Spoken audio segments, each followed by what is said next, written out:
বিসমিল্লাহির রহমানির রহিম। প্রিয় ভাই ও বন্ধুরা, আমি যে কথাগুলো আজকে বলবো এটা আমার মন থেকে কথা বলা এবং আমার প্র্যাকটিক্যাল এবং আমি নিজে এটার প্রমাণ। পৃথিবীতে সবচেয়ে বড় জিনিস হলো আপনার স্বার্থ এবং অর্থ। এই দুটো যদি জিনিস না থাকে তাহলে আপনাকে কেউ ভালোবাসবে না।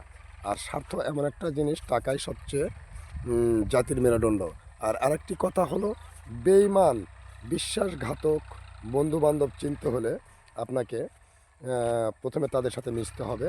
তারা আপনার সাথে মিশবে, তাহলে বুঝতে পারবেন তারা বেঈমান বিশ্বাসঘাতক কীরকম।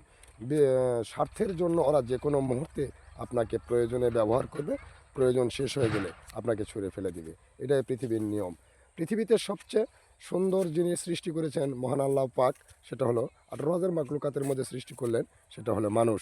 এই মানুষ যে এত বেঈমান আর এত নিমকহারাম আর এত নিকৃষ্ট, এদের যে উপরে যতটুকু সুন্দর, এতটুকু সুন্দর যদি এদের মনটা হতো তাহলে হয়তো পৃথিবীটা এত নিচের দিকে যেত না ভাইয়া।